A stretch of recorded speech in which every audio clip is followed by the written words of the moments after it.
AT, we got a massive trade that went down late last night. I turned my do not disturb on and I went to bed early, but I woke up early this morning to the text going crazy. James Harden is finally out of Philly. How'd you feel about his time there? What do you think about the trade? Oh, damn, that's some good questions. For one, man, I just love the drama of the NBA free agency, man. It's been so entertaining like the past 4 or 5 years. So to be honest with you, I didn't think James was really going to get out of there. I really thought he was going to be playing. And for the sake of like when it comes playoff time and you know having great players go out on like the last little bit on a high or whatever, I'm into him. You know, Russell Westbrook teaming up. So I'm into that. I like the trade actually. I didn't think too much of it. I understand that what the Clippers are getting, like with Nicholas Batum, you know, who was it? Which Marcus Morris and who was the last one? Robert Covington. And Rob Covington, KJ Martin. And KJ Martin. Yeah, and those were good. They got a first-round pick. Yeah. They got 3 first rounds. Yep. Yep, for sure. One unprotected first, 2 firsts, and 2 seconds. Wow. Morey known for getting some picks. Yeah, and think about what they're about to do with those picks, right? They're about to make something happen with those picks. And they got 3 pretty good role players that can shoot the ball. You got length, 6'10". You got length with a couple of those players, which allows you to, you know, surround them around a Tyrese Maxey, along with you know, Joel Embiid. Especially when Joel Embiid is getting, you know, double in the post come playoff time. You got a couple of shooters that can really knock down, or at least it happened with the Clippers the past couple of years. You know, the past few seasons, they've been a number 1, or at least 40% three-point shooting team. So, I mean, you got some threats, and that's because of, you know, Batum and some of those other guys that just got traded. But my question is, when you get deep in the playoffs, are we just saying it's the injuries that have happened to the Clippers, or did they have enough? I think if you got Kawhi, you always got a chance. So to be honest with you, like that shouldn't even be a conversation. Like we said before, Kawhi done won, 74% of his games. Mm-hmm. He pretty much waits for the playoffs. I think he really knows how to play. You have championship caliber players. Like it's one thing that we forget, even when we talk about James. James is like in top 5 in wins in like the past 10 or 11 years. Wow. Alongside with being like a top 2 or you don't know that. Along with being a top 2 or 3 offensive player, arguably of all time. So you throw that with one of the best winners and 2 of the best two-way players of all time, and then, you know, Westbrook being your 4th best option will be pretty crazy. You know what I mean? And you got a crazy second unit too. And you got a crazy second unit, but with that first 4 should be doing a lot of work. Like I'm saying the way the Warriors have said Chris Paul's gonna lead the second unit. We got one of the top second units in the league. Now you can divvy up the minutes, and you really don't have a 4 or 5 minute stretch where it's like, all right, we got to put one of our guys in if something goes bad. One of them always gonna be in the game. Yeah, and it's pure hell. You don't get a break. One of them's always gonna be in the game. It's gonna be like, good, my turn for 7 minutes. Imagine having Paul George like my turn for 7 minutes. Like, you know what I mean? Or like Kawhi, like, oh, he out the game, bet I'm finna go crazy.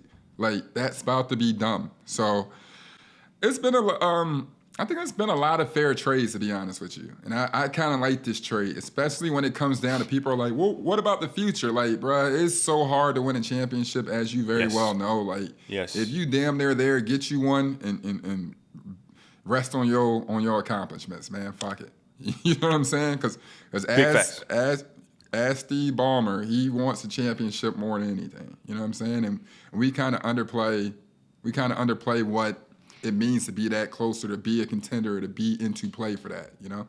For sure. Now, where does that leave Embiid? I know they're going to give the key, like Tyrese Maxey is him. We know that now. He's got off to a great start. They had the opportunity to win that game against Milwaukee. They were, without a James Harden, they gave Milwaukee some problems, you know? Yeah. But if we aren't able to, if Philly isn't able to materialize something with these new picks and with some of the guys they got now into another big name guy, possibly forming like a smaller version of the big 3, What do you think? Yeah, What you think happens with Embiid? I think Embiid. I feel like Embiid's gonna figure out his way in New York somehow. Mm-hmm. But up until then, I feel like Philly's gonna have to go back from being a superstar team, which they've been used to going back to being a blue collar team. I like it.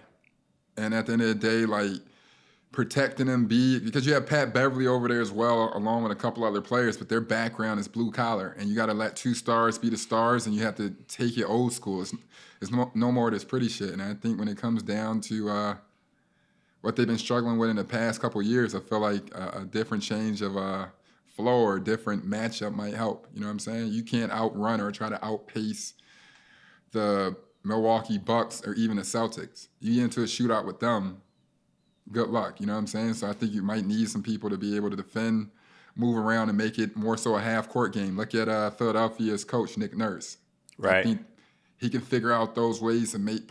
I don't need a superstar having the ball. I need somebody to keep us in the game, help us manage the game. And when it comes down to playoffs or whatever else occurs, we're going, coach for coach, point for point. You feel me? So you're going for, and I quote Nick Young, cornerstone guys that can come out and grind, get you a win the hard way. Yeah, and it's worth it too. Like shit, you paid all them dudes like $500 million a year and they ain't winning shit. And we see them on TV all the time. It's like, bro, I don't want to see this shit. Like it's overpaid. Like we doing them the favor. Like these niggas don't win for shit when it matters. They go home 1 for 4 all the time. You wanna know who go home 1 for 4? Me. You know what I mean? So I be sitting here like, well, damn. Maybe it's just advertisement, but that's just me. Keep going. No, I think from what I've seen so far from Philly, they won the game they're supposed to win. And on the road in Milwaukee, I was watching them closely. I think, Nick Nurse is a proven winner. He's won a chip.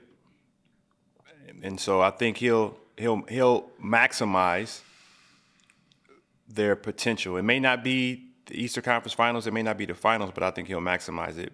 But with all that being said, it's going to be very interesting to see how this year materializes with Philly and what occurs next summer with Embiid. Yeah, for sure. But I think at the end of the day, man, it was beautiful. It was a nice try and everything. But what's it been? Man, it's been 10 years since the process. God damn it! Like just what Kevin Hart say? Just fall. Like shit. Just fall down the stairs. Like it's over. And I'm not. And I'm a big Embiid fan. No, you got another year. Don't get it wrong. Like, what would I know? Like, Embiid is one of those generational talents. I'm only laughing because you tell us the truth that hurts. Hey, man, I got told the truth that hurts daily. You know what I mean? So, like, Big when facts. people be like, I was there. People like, what? Yeah, that's what I'm saying. So, like, fuck it. Like, it's over, bro. And y'all overpaying. All right? All right, so to finish up, where do you see the Clippers out west? The West is stacked now. So I had obviously Denver and Phoenix, but you can never count out LeBron. You can't count out Steph. They look good right now. And now you got the Clippers. And if the Kings just stay the same or get a little bit better, the Kings can make a run to the second, third round. I don't see them as a finals team, but they can upset somebody, knock somebody out. And so that's 5-6 squads right there. You're absolutely right, bro. But we got to go back to Kawhi. Yeah, I got Kawhi. If the Clippers match up with the Nuggets, I got Kawhi and I'm taking them out. Me too. Okay, so shit, where do you think I got them? We gonna be at Staples, baby. Like damn near. Like now, Steph is going crazy. Don't let me get it wrong. Like Steph is so crazy. I'm like, damn, this nigga, he's crazy. So I got Clippers. Then them boys in Phoenix too. Them boys in Phoenix look better. Phoenix look better than I thought they would look. Because they got a bench. Yeah, their others is really, really good. Their others are good. Even Okogie, those guys, like they show up to win, compete. Nurkic like they knows what he needs to do. Yeah, they do their job, bro. That's a big team. It doesn't resemble like the depth of like the Thunder from back in the day, but they do have some size where you like, shit, they big as hell over there, Paul. Yeah, and we ain't seen Bill yet. Yeah. My only thing is, to be honest with you, You got to be if Kawhi, PG, Yeah. and James Harden struggle, bruh. Y'all need to just move. I don't see it happening, bro. It Right. shouldn't. It shouldn't happen. It shouldn't happen because they play two sides of the ball. We always talk about like the what ifs, but like imagine when you have to match up for a Kawhi, James Harden, and Paul George. Like, bro, that's crazy. You know what's interesting? Nobody's brought up this fact. We've never What? seen Kawhi. We've never seen Kawhi struggle with anybody he's ever played with. That's what I'm saying. Yeah, because he's an alpha, bro. He took the back seat in San Antonio and still came out where he came out. Yeah. Led them all the years he was there. Crazy winning percentage. Went to Toronto, took them to the championship, and then now with the Clippers last year, where it looked like he was about to take them. Like he looked different last year. Yeah. And so I'm only asking that question for chemistry purposes. Like, what's the chemistry look like? Can they coexist? But then I answer, I've never seen Kawhi have any chemistry issues with any of his teammates. Yeah, and me neither. And I just think we got to give these guys, like even James, more credit, like as an adult. You understand what I'm saying? We love James, and so I'm just going along with the BS sentiments that are always thrown at him.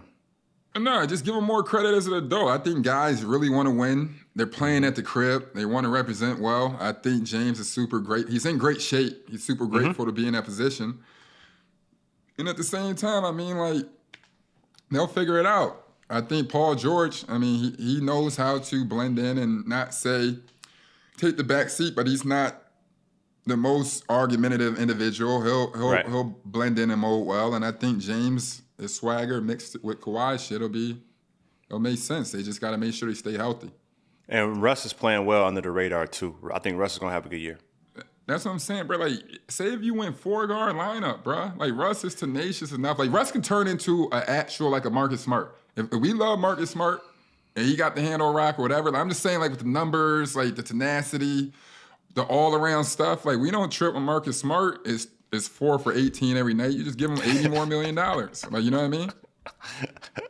I got to look at the Clippers roster now because I don't know who's on their bench. I do like Big Fella, though, a lot.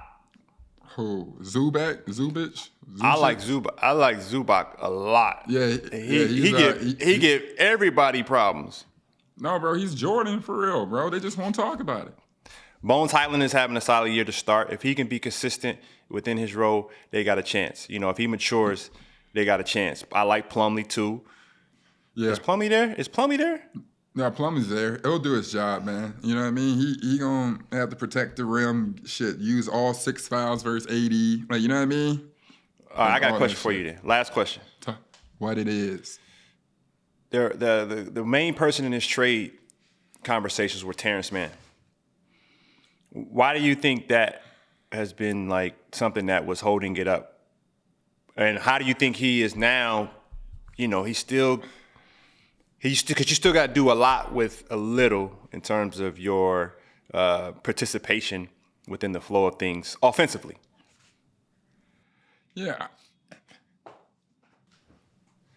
To be honest with you, I like Terrence Mann for who he is. I thought he's like a great like glue guy role player, but like to be holding up and being like, no, we're holding on to Terrence Mann. I didn't too much understand why that was holding up the trade.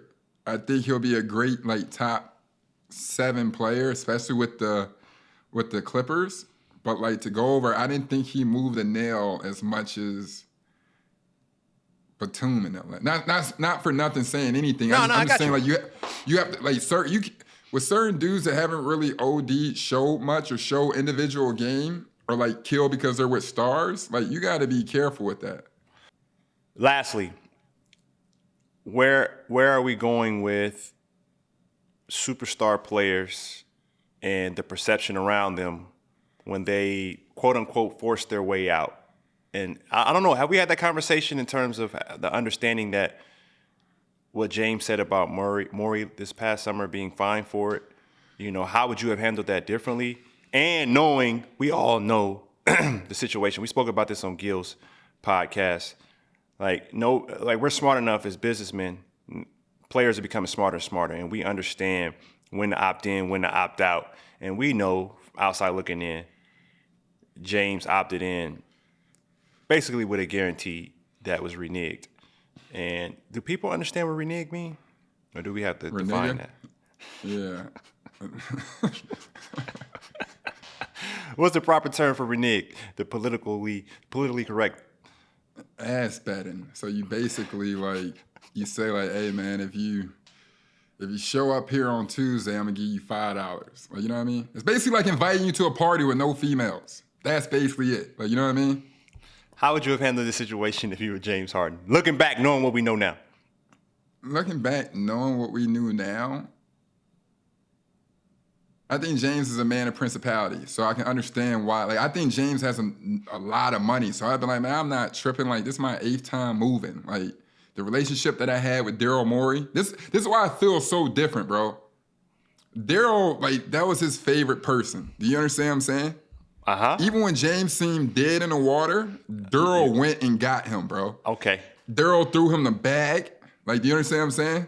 Like, Daryl, no matter what, whether you think so or not, like, it looked like outside looking in, you couldn't tell Daryl shit about James Harden. Facts. So that's my only thing sometimes. I'm like, bro, this motherfucker come get you out of Beirut. You know what I mean? And like in Brooklyn, you were dead in the water. He jumped on the jet for you and say, bro, he right here with me, G. Go do your thing, James. I don't know what's happening. Go kill. Like, and you got to give him credit for that, bro. Do you understand what I'm saying? Yes. And that's legit it. This is my only thing I have to say about it. I don't know what the conversation was. If we reneged on a deal, cool. I think Daryl might have thought he was too tight with James, where it's like, man, maybe he'll understand here or maybe he'll understand there. Because at the end of the day, if I'm looking outside looking at him, like, bro, I'm not saying I signed you this shit because you earned it, but I fucked around, put $400 million on your name. It's whatever. All right, we up out of here.